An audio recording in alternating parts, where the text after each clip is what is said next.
Let's start with something obvious that nobody likes to say out loud. We all can't be astronauts. Not because we didn't believe hard enough, not because we lacked vision or failed to manifest our destiny, not because society failed us or held us back with invisible barriers, not because the universe conspired against our dreams or we missed some cosmic sign, but because there are limits.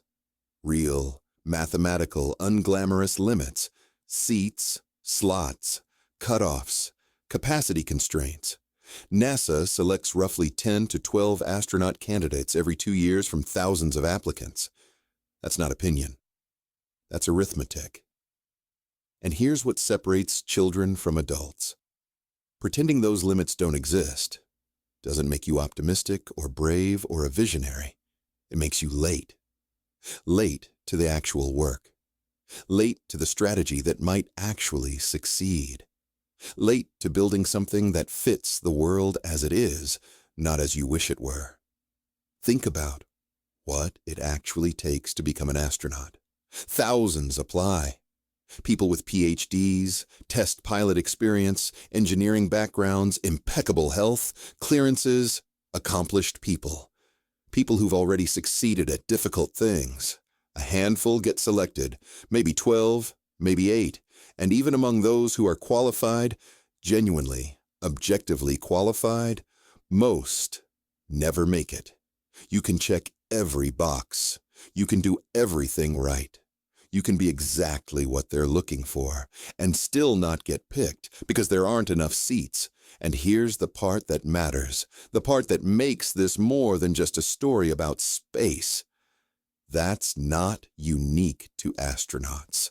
That exact dynamic, the narrowing funnel, the brutal math, the qualified people who don't make it, that's true for professional musicians who can actually play athletes who train their entire childhood filmmakers with talent and a vision, founders with solid ideas and work ethic, influencers creating quality content, academics, publishing real research, artists who've mastered their craft, every field you admire, every career that looks meaningful from the outside has a funnel, and that funnel gets narrow fast.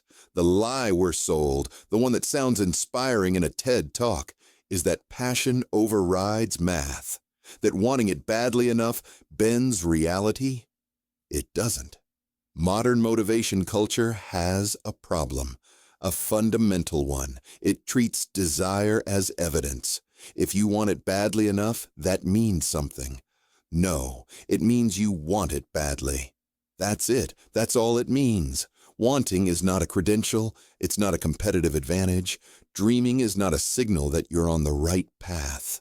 And interest, casual or even intense interest, is not the same thing as aptitude. The world does not reward sincerity. It doesn't care how authentic your desire feels or how long you've held on to your dream. It rewards utility, timing, and leverage. It rewards people who solve problems that need solving, who show up when the opportunity is ripe, who have the skills, resources, or positioning to execute. That's not cynical. That's not me being dark or pessimistic or trying to crush your spirit. That's reality. And reality is the only place where progress happens, the only place where you can build something that lasts. You don't get to opt out of physics, economics, or competition because your story is compelling. Here's a question most people never answer honestly, not even to themselves. Why do I want this? Not the polished answer, not the elevator pitch, not the one you'd say on a podcast or write in a journal you might show someone someday. The real one. Do you want it because it's respected? Because people light up when you tell them what you do? It looks good from the outside? Because the lifestyle seems appealing in Instagram posts? It proves something to someone. An ex, a parent, a person who doubted you? It rescues you from feeling average, from the terror of being unremarkable. A lot of dreams collapse the moment you remove the audience. If nobody could see the outcome, if there were no recognition, no status, no proof of achievement, if you couldn't tell anyone, couldn't post about it, couldn't even mention it at parties, would you still want the process, the daily grind, the unglamorous parts, the repetition, the failure, the years of obscurity? If the answer is no, that's not a calling. That's not purpose. That's cosplay. That's theater. That's you auditioning for a role in someone else's idea of an impressive life. You are not starting from the same place as everyone else. This isn't controversial. It's just true.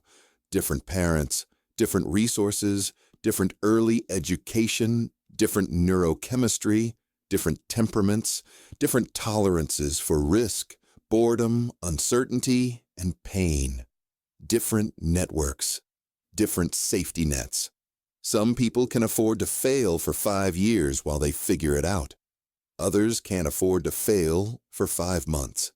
Comparison doesn't just steal joy, it distorts strategy.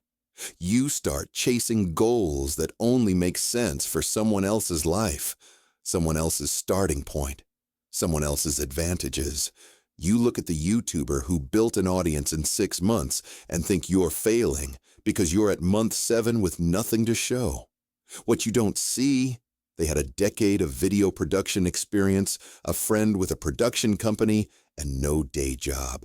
Running someone else's race guarantees one thing: you'll lose, and you won't know why. Your job is not to be impressive, not to match what other people are doing, or to prove you can do what they did. Your job is to be effective, to win the game you're actually playing, with a hand you're actually holding. Let's talk about a mistake that quietly ruins lives. Not dramatically, not in a way that makes for a good story, just slowly, over decades. You're good at something, maybe even great. People come to you for it. You solve it faster than others. It comes naturally. You've built a reputation around it, even if you didn't mean to. But it doesn't match your fantasy. It doesn't fit the narrative you've been telling yourself about who you are or who you're supposed to become. So you ignore it. You downplay it. You say, "But I don't want to be that. That's not really me. That's not the dream. I didn't work this hard just to do that." Meanwhile, you bet your future on something you're mediocre at. Something that feels cooler, more creative, more aligned with the identity you want. And you call that authenticity. That's not authenticity. That's ego with better branding. Here's what the world actually teaches, quietly through results. In the long run, genius beats passion, and leverage beats vibes. You don't find meaning by rejecting your advantages, by pretending you're too good for the thing you're actually good at. You find it by using them well, by building on what works, by letting your actual strengths compound instead of fighting them because they're not cinematic enough. Here's the truth. This entire series is built on meaning isn't discovered. It's not hiding under a rock, waiting for you to stumble onto it during a breakthrough moment. It's constructed under constraints, real constraints: time, money, ability, circumstance, competition. You don't get infinite paths. You don't get to sample every possibility and then choose. You don't get to live in the version of reality where everything that sounds good is also achievable. You get your path, the one that's actually available to you, given who you are and where you're starting.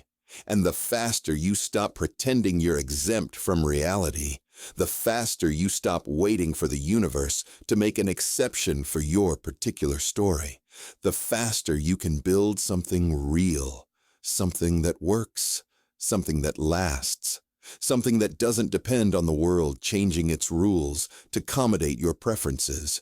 We all can't be astronauts, but every one of us can stop lying about why we want the suit.